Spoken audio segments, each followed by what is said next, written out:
누가복음 8장 22절에서 25절의 말씀을 통해 그가 누구이기에 라는 제목으로 함께 은혜를 나누고자 합니다. 누가는 6장부터 시작해서 평지에서 예수님의 말씀의 이후에 무엇을 기록하고 있냐면 이적들을 기록하고 있습니다.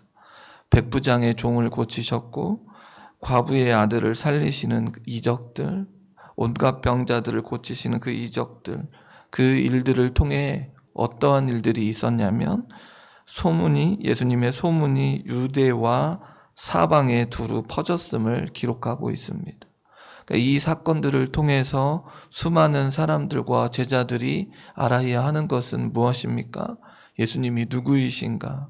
오늘 제가 제목으로 삼았던 그가 누구이기에 라고 하는 질문보다 예수님이 누구이신지를 정확하게 알아야 함에도 불구하고 여지껏 제자들이 예수님이 누구인지를 알지 못하고 있는 장면을 보게 됩니다. 7장에서 하나님의 말씀에 초점을 맞추고 있고 직접 예수님께서 하신 말씀들이 기록되어 있습니다.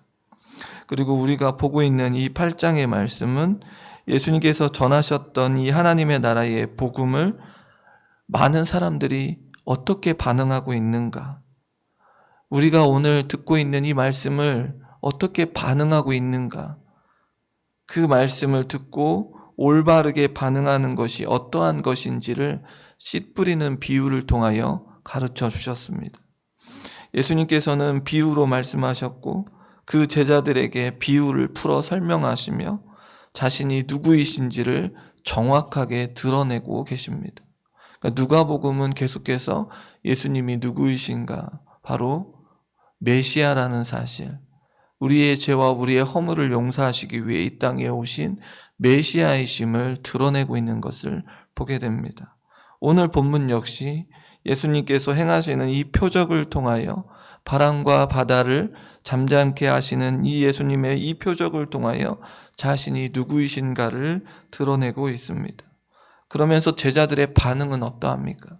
그 말씀을 들었던 제자들의 반응, 그가 누구이기에라고 하는 반응으로 너희 믿음이 어디 있는지 예수님께서 묻고 계십니다. 그렇다면 우리의 반응은 어떠해야 하는지 살펴봐야 하는 은혜의 시간이 되어야 한다는 것입니다. 오늘 우리도 역시 제자들처럼 그가 누구이기에 라고 서로 반문하는 것이 아니라 예수 그리스도가 우리의 메시아라는 사실을 밝히면서 이 땅 가운데 하나님의 영광을 드러내는 삶을 살아야 한다는 것입니다. 오늘 본문은 예수님께서 제자들과 함께 배에 오르사 호수 저편으로 건너가자고 말씀하십니다. 누가는 정확하게 이 일이 언제 일어났는지 기록하지 않고 있고 다만 갈릴리 사역의 하루라고 기록하고 있습니다. 병행 구절인 마가복음 4장 35절의 말씀을 보면 씨 뿌리는 비유를 말씀하신 후에 그날 저물 때라고 정확하게 기록하고 있습니다. 예수님께서는 그 씨 뿌리는 비유의 저녁 때에 제자들에게 호수 저편으로 건너가자고 하십니다. 그렇다면 이 호수는 어떤 호수인가? 오늘 읽지는 않았는데 26절의 말씀에 보면 갈릴리 맞은편 거라사인의 땅에 이르렀다고 기록하고 있는 것을 볼 때에 갈릴리 호수임을 우리는 알게 됩니다. 예수님께서는 호수 저편, 다시 말해 갈릴리 호수 저편에 가셔서 무엇을 하시고자 하시는 것입니까? 예수님께서 행하시는 곳곳마다 예수님께서는 무엇을 원하고 계십니까? 하나님의 나라에 복음을 전하는 일을 할 것임을 말해주고 있는 것입니다. 그리하여 예수님께서는 제자들과 함께 배에 오르시는데 오늘 23절의 말씀에 보니 행선할 때에 예수께서 잠이 드셨더니 마침 광풍이 호수로 내리침에 배에 물이 가득하게 되어 위태했다고 기록하고 있습니다. 예수님께서 배를 타고 가실 때에 잠이 드셨습니다. 이렇게 잠이 드신 이유는 간단하게 우리가 알 수 있듯이 앞에서도 알 수 있는 것처럼 하루 종일 하나님의 말씀을 가르치시느니라 피곤하여 잠이 드신 것으로 우리는 알게 됩니다. 그런데 그 광풍이 호수를 내리쳤습니다. 갈릴리 호수의 크기는 길이가 20km, 폭이 11km, 수심이 45m 정도의 산이 많은 지역과 인접해 있어서 갑자기 광풍이 발생하는 호수이고 그 파도가 6m에 달한다고 합니다. 높은 산이 동쪽 해안 지역에 있기 때문에 그곳으로부터 광풍이 호수로 내려오는 것입니다. 이렇듯 갑작스러운 폭풍으로 인하여 배에 물이 차고 침몰할 위험의 상황에 되었습니다. 그런데 우리가 여기서 주목해야 될 것은 제자들 중에 어부 출신들이 있습니다. 그러니까 그들이 배가 침몰되지 않도록 또 물이 들어오지 않도록 여러 방법을 모색하지 않았겠습니까? 그러나 그들이 감당할 수준이 아니었던 것입니다. 아주 위급한 상황에 놓여 있었던 것이며 그 위급한 상황에 예수님은 어떻게 하고 계셨습니까? 24절 상반절에 보니까 제자들이 나와 깨어 이르되 주여 주여 우리가 죽겠다라고 고백하고 있습니다. 이러한 위급의 상황 속에서 예수님을 깨우는 것을 보게 됩니다. 병행 구절인 마가복음 4장 38절에 보면 예수님께서는 배의 뒷부분 고물에서 주무시고 계셨다고 기록하고 있습니다. 예수님께서는 광풍 가운데에서도 변함없이 주무시고 계셨다는 것입니다. 반면 제자들이 광풍 가운데 죽음을 맞이하는 상황 속에서 혼란에 빠져 있습니다. 그리고 지금 다급하게 예수님을 깨워 주여 주여 우리가 죽겠나이다 아뢰고 있는 것을 보게 됩니다. 이렇듯 예수님과 제자들의 모습이 정반대의 모습을 보고 있는데 지금껏 예수님이 누구신지를 알고 있었던 제자들이라면 어떻게 이렇게 할 수 있었을까라고 생각이 되어집니다. 이렇듯 예수님께서 이 모습 상황에서 어떻게 하시냐면 24절 하반절에 말씀해 보니 예수님께서 잠을 깨사 바람과 물결을 꾸짖으시니 이에 그쳐 잔잔하여지더라 라고 말하고 있습니다.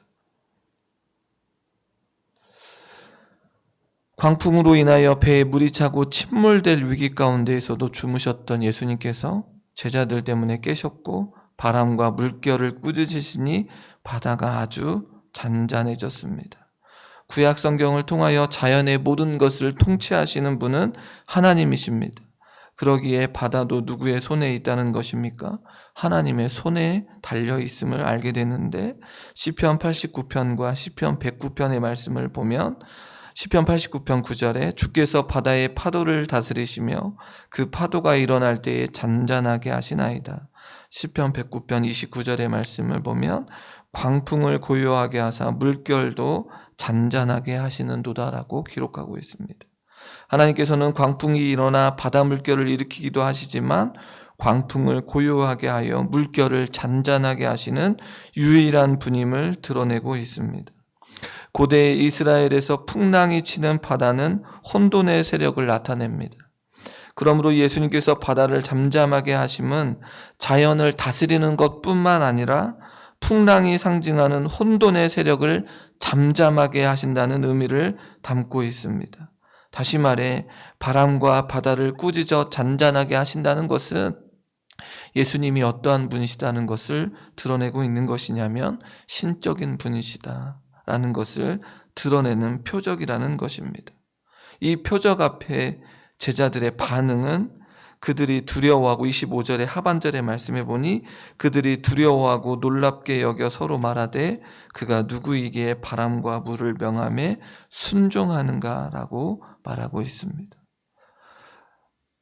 그런데 제자들이 이전에 예수님의 사역을 눈으로 목도한 자들 아닙니까? 바람과 바다가 잔잔하게 되는 것, 이 표적만 본 것이 아니라 제자들은 이전에 예수님의 사역을 눈으로 목도한 자들입니다. 귀신들을 내어 쫓았고 온갖 병을 고치셨고 심지어 죽은 자도 살리신 것을 보았던 자들이 제자들이었습니다. 그런데 바람과 물결을 꾸짖으시는 이 모습을 본 제자들이 두려워했다는 것입니다. 제자들 역시 시편의 말씀을 떠올리지 않았겠습니까? 구약의 말씀에 분명히 이 말씀을 떠올렸을 것인데 예수님이 누구이신지를 알게 되었을 것입니다. 그런데 제자들은 자신과 함께 하신 분이 누구인지 알았을 때에 두려워하고 놀랍게 여기고 있는 것을 보게 됩니다. 제자들의 반응이 어떠해야 합니까? 예수님께서 어떤 분이신지를 알았다면 예수님을 전적으로 신뢰했어야 합니다. 죽음의 위협에 놓여있는 상황 가운데 함께 계신 분이 누구인지를 창조주이심을 알아야 했다는 것이고 구원자이시고 심판주이심을 깨달아야 했다는 것입니다. 광풍이 몰아치는 상황에서 예수님을 신뢰하기보다 광풍을 두려워하고 있었습니다. 이러한 제자들에게 예수님께서 무엇라고 말씀하십니까? 25절 상반절에 너희 믿음이 어디 있느냐? 너희 믿음이 어디 있느냐라고 묻고 있습니다. 제자들이 두려워했던 이유는 광풍에 있지 않습니다. 무엇에 있습니까? 그들의 믿음의 연약함에 있다는 것입니다. 병행구절인 마태복음에서는 믿음이 작은 자들아, 마가복음에서는 믿음이 없느냐라고 기록하고 있습니다. 그렇다면 제자들에게 예수님에 대한 믿음이 없었습니까? 그렇지는 않았던 것 같습니다. 왜냐하면 제자들은 자신들의 소유를 버리고 예수님을 따를 믿음이 있었다라는 것입니다. 성도님 여러분, 예수님께서는 믿음이 있는 자로서 반응을 보이지 않는 제자들에게 너희 믿음이 어디 있느냐라고 묻고 계십니다. 우리에게도 동일하게 이 물음을 묻고 계실 것입니다. 제자들이 믿음이 전혀 없다고 말씀하신 것은 아닙니다. 그들이 마치 믿음이 없는 것처럼 행동했기 때문입니다. 마치 예수님의 광풍의 주인이 아닌 것처럼 폭풍을 두려워했기 때문입니다.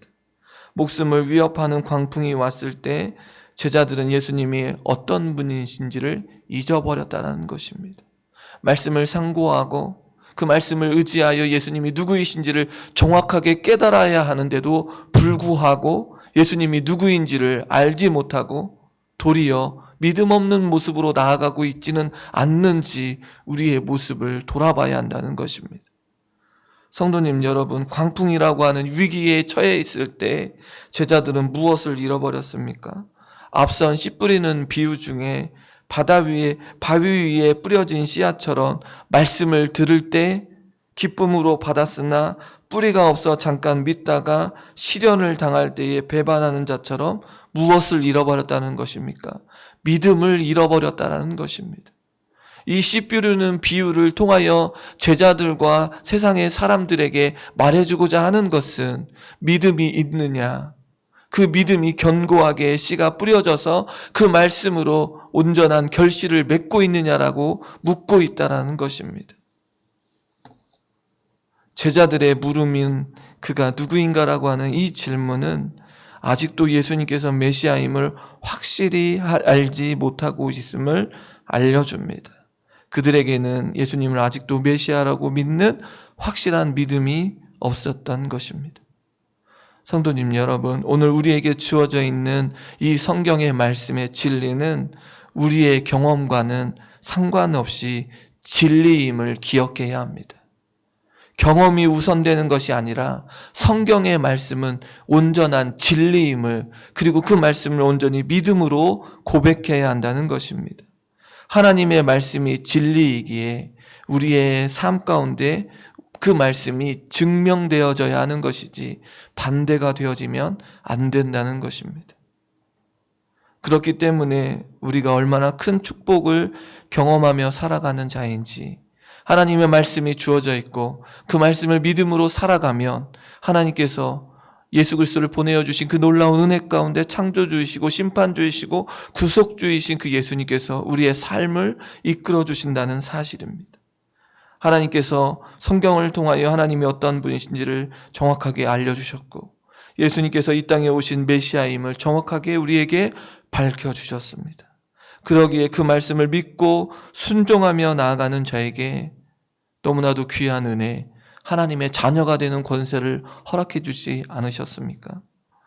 그러기에 오늘 이 시간 그가 누구이기라고 하는 이 제자들의 어리석은 질문이 아니라 바로 예수 그리스도가 창조주이시고 구원자이시며 심판주이심을 오늘 하나님의 말씀을 통하여 다시 한번 깨닫고 믿음이 없는 자처럼 행동하는 것이 아니라 온전한 믿음으로 고백하며 나아가 말씀을 듣고 지키어 많은 열매를 맺어 나아가는 결실하는 자의 삶을 살아가야 되는 것이 돼야 되지 않겠습니까? 오늘 우리에게 주어져 있는 이 말씀을 통하여 다시 한번 말씀을 듣고 지키어 결실하는 자의 삶을 살아가는 복된 자들이 되어지기를 주님의 이름으로 소원합니다. 기도하겠습니다.